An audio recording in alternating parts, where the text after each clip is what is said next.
The champagne flutes clinked. Fake laughter rippled across the manicured lawn.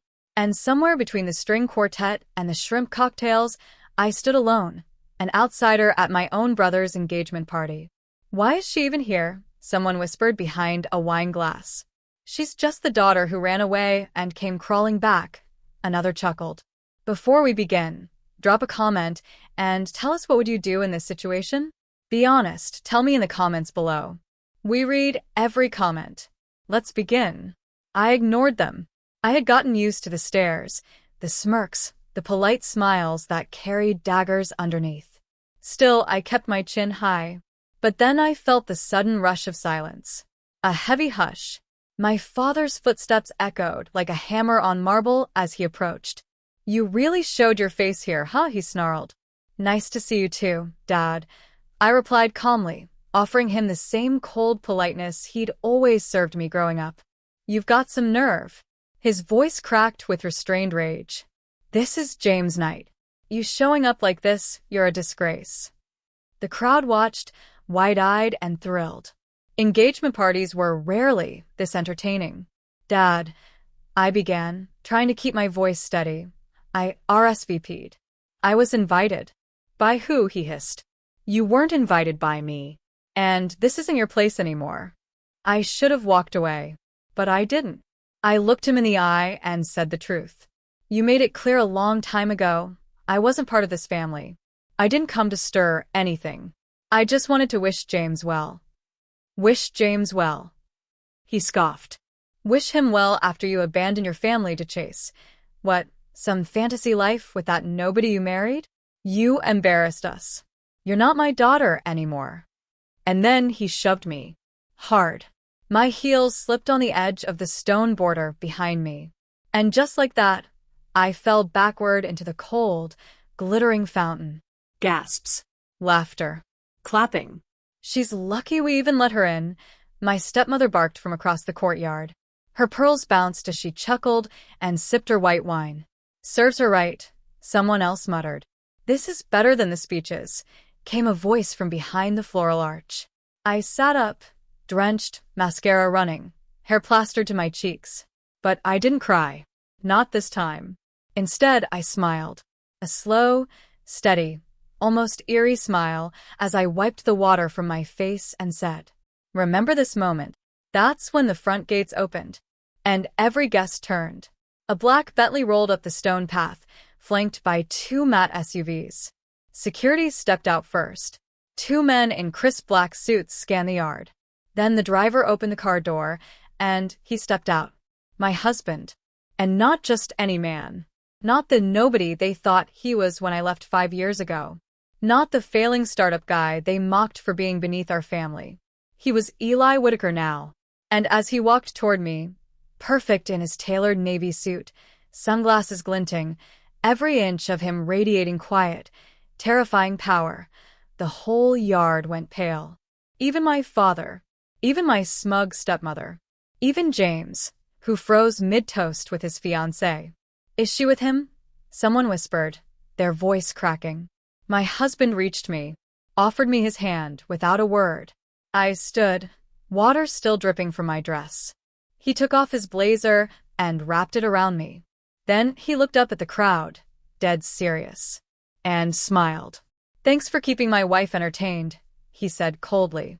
"She won't be needing any of you anymore." He turned to me. "Ready, Mrs. Whitaker?" "More than ever." And we walked straight through the gasping crowd, leaving wet footprints on their perfect lawn. The car door shut behind us with a soft but powerful thud, like a final chapter closing. I exhaled slowly, resting my head against the leather seat, still soaked, still trembling, but not from fear. From something deeper. Anger. Memory. Resolve. Eli reached into the console and handed me a towel. "You okay?" I nodded, wiping my face. They always find new ways to remind me I don't belong. Eli didn't say anything at first. That's what I loved about him. He didn't offer empty comforts or sugar-coated lies. He let silence do the work. Then he said softly, "They'll learn soon enough." I looked at him, not the man they once mocked. Not the man who once walked into my father's study with shaking hands and asked permission to marry me. He wasn't that man anymore. He was the CEO of W3 Syndicate, the quiet force behind the largest acquisitions in the finance tech market this year. The kind of man who bought buildings, not bouquets. And he had done it all after they cast me out. You told me to remember that moment, he added, eyes still on the road ahead. But I think they're the ones who should remember it. I gave a half laugh. You think they even realize who you are? Oh, they do now. He wasn't lying. Because 5 minutes after we left the party, my father was dialing me. Over and over. I didn't answer. My inbox pinged. Harper. Please. Call me. We didn't know. Let's talk. That was just a misunderstanding. It got out of hand. It was surreal. The same man who disowned me in front of 200 guests, who shoved me into a fountain, who publicly screamed I wasn't his daughter anymore, was now trying to talk. But I didn't reply, because now I had the leverage. The next morning, we didn't go home. We drove downtown, into the core of the city, to a high-rise where Eli's name was etched into the marble at the lobby entrance. W3HQ. Come in with me, he said, holding the door. I frowned. Why? I've got wet hair, no makeup. I need you in the boardroom. What? He smiled. Because today's the day you sign your name on something they thought you'd never touch again. We took the express elevator to the 48th floor. When we stepped into the boardroom, the executive stood.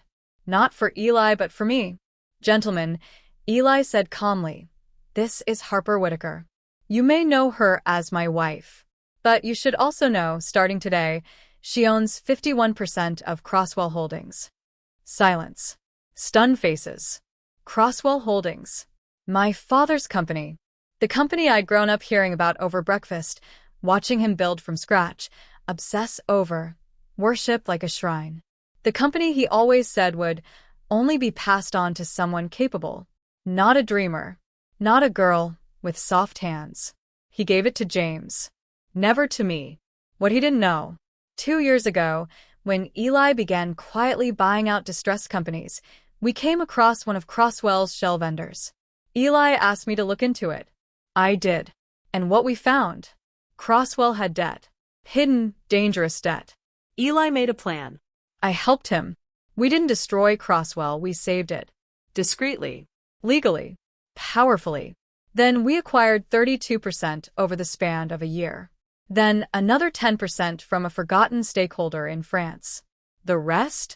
Yesterday morning. The final shares. All in my name. Congratulations, the CFO said, finally finding his voice. You're the majority shareholder now. I smiled. Thank you. I signed the papers. Elegant black ink on cream linen stock. And just like that, I own the company my father swore I'd never be good enough for. I leaned back in the chair. Not out of arrogance.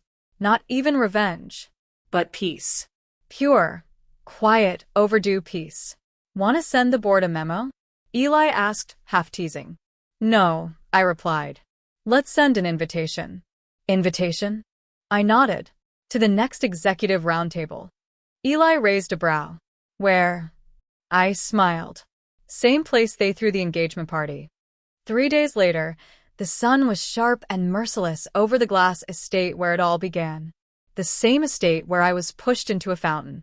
The same estate where I was told, in front of 100 people, that I was nothing. But today wasn't an engagement party. It was business.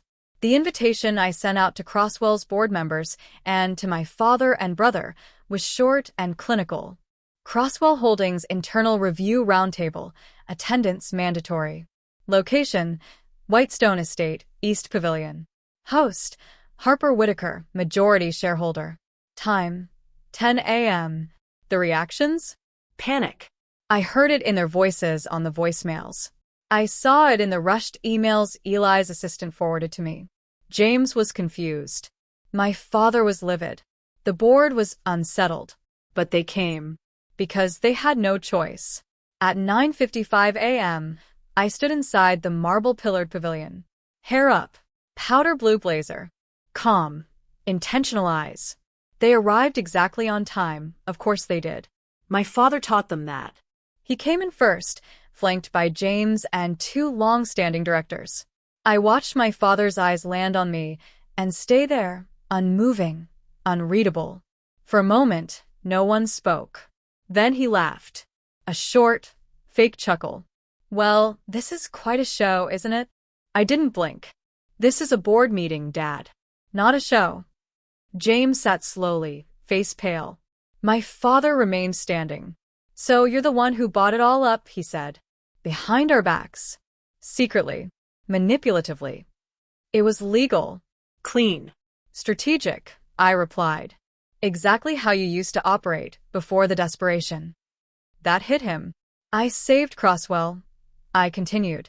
You just never noticed. You were too busy building James up, blind to the storm your own decisions had created. Blind to your debts. Blind to the fact your company was drowning. You think this is some kind of power play? He snapped. Some kind of revenge because I didn't hand everything to you? No, I said slowly. It's a correction. You told the world I wasn't capable, that I wasn't worthy of your legacy. So I built my own. And along the way, I rescued yours.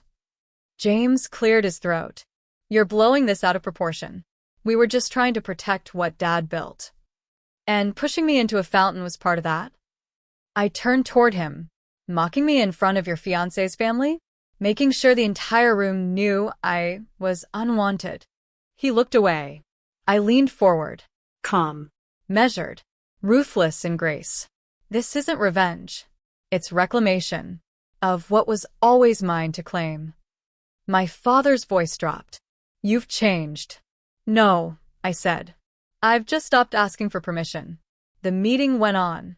I rolled out our restructuring plan. My team dialed in from New York.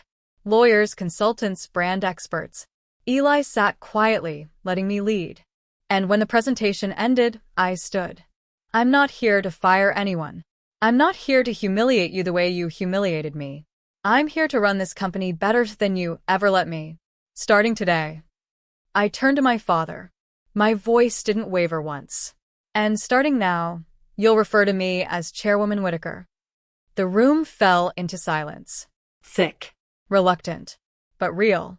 He stared at me, but didn't say a word. Because what could he say? He had raised me to be quiet. To apologize. To shrink. And now he had to sit in a room I owned, with men who once ignored me, and listen as I took back the narrative they stole. That night, the estate felt different. Like a haunted house that had finally been aired out. I stood on the balcony with Eli, sipping black tea instead of champagne. You still smiling inside? He asked. I looked out over the garden. The lights. The same stones that once framed the fountain where I fell. Yes, I said. But not because they're hurting. Then why? Because I didn't have to destroy them to win. I turned to him. I just had to become someone they couldn't ignore. Later that week, I returned to the estate alone. Not for a meeting, not for business, but to find something that had haunted me for years. My mother's will. After she died, I asked about it. My father said there was nothing left and that she had signed everything over to him. But I never believed that. And now I had the legal power to look. I headed straight to his old study. It hadn't changed in 20 years. Same shelves. Same framed photo of James shaking hands with a mayor. Not a single photo of me. I opened drawers. Folders.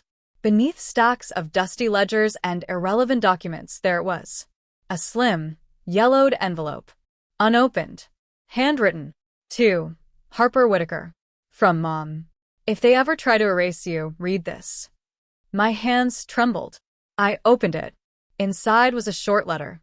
My mom's voice echoed in every line. Harper. If you're reading this, it means your father did what I feared, cut you out. But I need you to know this. I left everything to you. The trust. The lake house. The stocks. All of it. I saw what he tried to do to you. I saw how hard you worked. I believed in you, even when no one else did. They'll lie.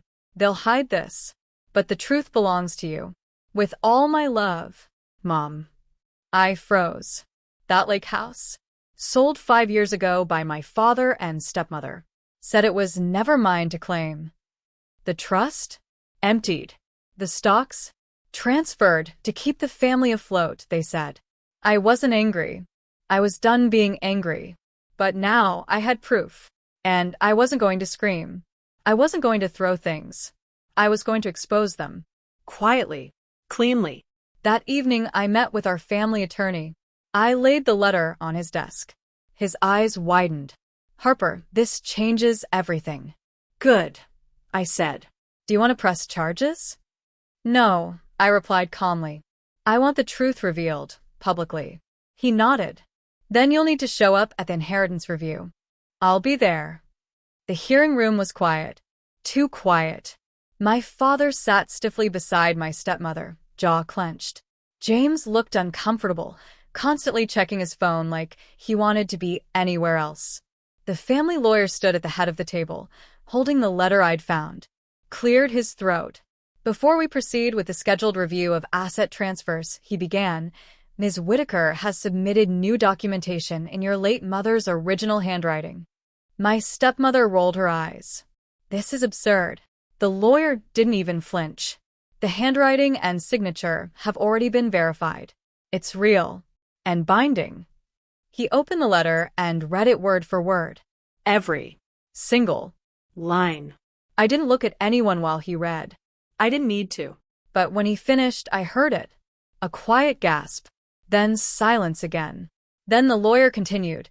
In accordance with Mrs. Eleanor Whitaker's written and undisclosed final request, all assets, the trust, the remaining estate funds, and ownership of the lake property were meant to go to her daughter, Harper. James whispered. Wait, what?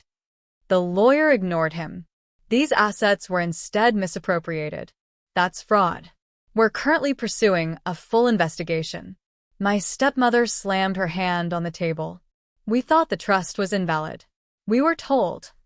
You told yourselves, I said, finally meeting her eyes. You both lied. And then you lived off of what she left for me. My father didn't speak. He couldn't. Because everything he had, his last ounce of pride, was now tied to an exposed fraud. You tried to erase me, I said softly. But Mom didn't forget. The lawyer turned to me. Harper, if you'd like to make a final statement. I stood. Calm. Confident. Whole. No revenge, I said, looking each of them in the eye. Just truth. I didn't come to ruin you. I came to show you who I've become. Not in spite of your cruelty, but because of it. My father blinked. I don't know if it was guilt. Or shame. Or just the realization that I'd finally become the one person he couldn't control. I walked to the door. And just before I stepped out, I turned. You said I wasn't your daughter anymore. Pause. Turns out you were right. I walked away. Not just from the room, but from everything that had ever made me question my worth. That night, I stood with Eli on the balcony of our penthouse, watching the city shimmer. He wrapped his arms around me. Proud of yourself? He asked. I smiled. No. Not proud. I whispered. Just finally free.